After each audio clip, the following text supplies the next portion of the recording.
উপকূলীয় অঞ্চলে ব্যাপক তাণ্ডব চালিয়েছে ঘূর্ণিঝড় রিমাল। ক্ষতিগ্রস্ত হয়েছে সুন্দরবনের জীববৈচিত্র্য। ঝড়ের কবলে ভেসে গেছে হরিণসহ ২,০০০-এর বেশি পশু। সোমবার বিকালে বনের কটকা ও দুবলা এলাকা থেকে দুটি মৃত হরিণসহ আরও ৯টি আহত হরিণকে ভাসমান অবস্থায় উদ্ধার করে বনরক্ষীরা। এছাড়াও বানর, রয়্যাল বেঙ্গল টাইগার সহ বিভিন্ন প্রজাতির প্রাণীর প্রাণহানির আশঙ্কা করছে বন বিভাগ। রবিবার বিকাল থেকে ঘূর্ণিঝড় রিমালের তাণ্ডব ও জলোচ্ছ্বাসে সুন্দরবনের প্রাণ প্রকৃতির ব্যাপক ক্ষতি হয়।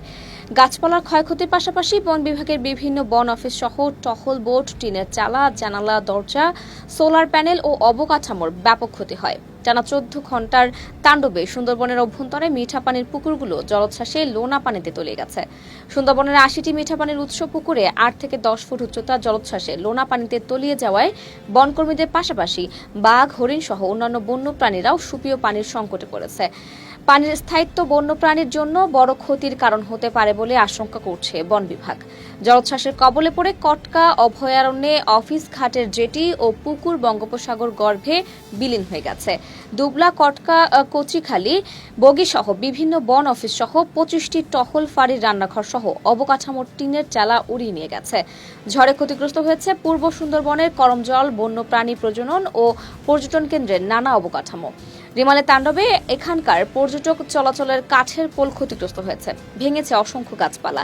তবে পুরো সুন্দরবনের গাছপালা সহ কি পরিমাণ ক্ষয়ক্ষতি হয়েছে তা নিশ্চিত করে এখনই বলা সম্ভব নয় বলছে বন বিভাগ। দুর্যোগ ব্যবস্থাপনা ও ত্রাণ প্রতিমন্ত্রী মোহাম্মদ মহিবুর রহমান জানিয়েছেন, রিমালের আঘাতে এ পর্যন্ত ৬ জেলায় ১০ জন প্রাণ হারিয়েছেন। ঘূর্ণিঝড়ের তাণ্ডবে আংশিক এবং সম্পূর্ণ মিলে ১,৫০,৪৭৫টি ঘরবাড়ি বিধ্বস্ত হয়েছে। ঘূর্ণিঝড় সতর্কবার্তার প্রেক্ষিতে উপকূলীয় এলাকাগুলোতে ৯,৪২৪টি আশ্রয়কেন্দ্র খোলা হয়েছে। এসব আশ্রয়কেন্দ্র ও স্থানীয় শিক্ষা প্রতিষ্ঠানে ৮ লাখের বেশি লোক আশ্রয় নিয়েছেন। তাদের জন্য পর্যাপ্ত শুকনো খাবার ও পানির ব্যবস্থা করা হয়েছে। আশ্রয়কেন্দ্রে গরু, মহিষ, ছাগল, ভেড়া সহ আশ্রিত পশুর সংখ্যা ৫২,১৪৬টি।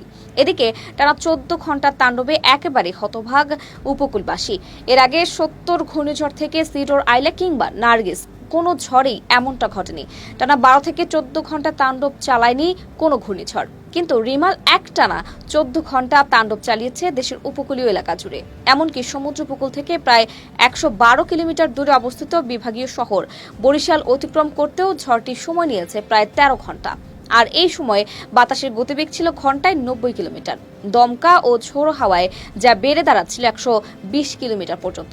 অথচ স্থলভাগে ওঠার পর ক্রমেই দুর্বল হয়ে পড়ার কথা রিমালের। কিন্তু সম্পূর্ণ উল্টো আচরণে পুরো দক্ষিণাঞ্চল পার করে উত্তরাঞ্চলের দিকে চলে যায় এই মাঝারি আকারের ঘূর্ণিঝড়। পুরো বিষয়টিকে বিস্ময়কর আর উদ্বেগের বলছেন বিশেষজ্ঞরা। তাদের মতে জলবায়ু পরিবর্তনের প্রভাবে এমনটা হতে পারে। এই ধরনের ঘটনা বারবার ঘটলে দেশ ভয়াবহ বিপর্যয়ের মুখে পড়তে পারে। দর্শক, এই ছিল এখনকার মতো। আবারও আসবো নতুন নতুন সব তথ্য নিয়ে। সে পর্যন্ত সবাই ভালো থাকুন, সুস্থ থাকুন, দূরবীন নিউজের সাথে থাকুন।